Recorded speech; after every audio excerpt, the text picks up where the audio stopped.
हादरसायाव सफैबाय Pmgy U 2.0 नि सरकारि पाक्का न'। 1 कौटि सुबुंफोरा बे सरकारि पाक्का न'खौ गोदानै मोननो हागोन आरो बेनि थाखाय आर'ज गाबनाय एबा एप्लाइ खालामनाया जागायजेनबाय।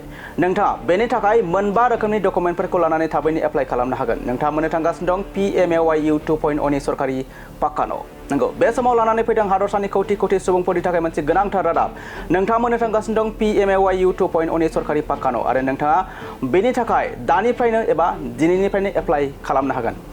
नोंथाङा मावख'आरि वेबसाइटनि गेजेरजों अनलाइन एप्लाइ खालामनो हागोन आरो बेनि थाखाय नोंथाङा माबोरै आर'ज गाबगोन एबा एप्लाइ खालामगोन फोरमायनो थाखाय आवगायबाय। नोंथाङा मोननो थांगासिनो दं Pmgy U 2.0 नि सरकारि पाक्का न'। नोंथाङा बे मोनबा रोखोमनि डकुमेन्टफोरखौ लानानै एप्लाइ खालामनो हागोन आरो बेफोरनो जाबाय बिनायसानि आधार कार्ड, नखरनि सोद्रोमाफोरनि आधार कार्ड, आयनि फोरमान बिलाइ एबा इनकाम सार्टिफिकेट, बैंक एकाउन्ट आरो हानि फोरमान बिलाइजों नोंथाङा अनलाइनाव एप्लाइ खालामनो हागोन। आरो बे बिथांखिखौ एप्लाइ खालामनो थाखाय गिबियावनो थांनांगोन pmgy.mis.gov.in बे मावख'आरि पर्टेलाव।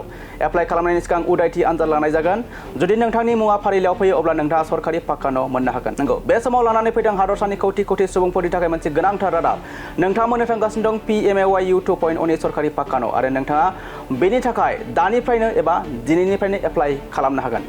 नोंथाङा मावख'आरि वेबसाइटनि गेजेरजों अनलाइन एप्लाइ खालामनो हागोन आरो बेनि थाखाय नोंथाङा माबोरै आर'ज गाबगोन एबा एप्लाइ खालामगोन फोरमायनो थाखाय आवगायबाय। नोंथाङा मोननो थांगासिनो दं Pmgy U 2.0 नि सरकारि पाक्का न'। नोंथाङा बे मोनबा रोखोमनि डकुमेन्टफोरखौ लानानै एप्लाइ खालामनो हागोन आरो बेफोरनो जाबाय बिनायसानि आधार कार्ड, नखरनि सोद्रोमाफोरनि आधार कार्ड, आयनि फोरमान बिलाइ एबा इनकाम सार्टिफिकेट, बैंक एकाउन्ट आरो हानि फोरमान बिलाइजों नोंथाङा अनलाइनाव एप्लाइ खालामनो हागोन। आरो बे बिथांखिखौ एप्लाइ खालामनो थाखाय गिबियावनो थांनांगोन pmgy.mis.gov.in बे मावख'आरि पर्टेलाव।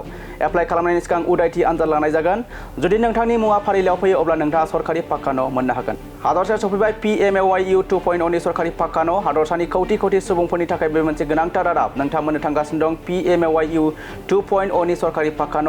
नोंथाङा बेनि थाखाय मोनबा रोखोमनि डकुमेन्टफोरखौ लानानै एप्लाइ खालामनो हागोन। बिनायसानि आधार कार्ड, नखरनि सोद्रोमाफोरनि आधार कार्ड, आयनि फोरमान बिलाइ एबा इनकाम सार्टिफिकेट, बैंक एकाउन्ट आरो हानि फोरमान बिलाइजों नोंथाङा अनलाइनाव एप्लाइ खालामनो हागोन। नोंथाङा मावख'आरि वेबसाइटनि गेजेरजों अनलाइन एप्लाइ खालामनो हागोन आरो बेनि थाखाय एप्लाइ खालामनो थाखाय नोंथाङा गिबियावनो थांनांगोन pmgy.mis.gov.in बे मावख'आरि पर्टेलाव थांनांगोन।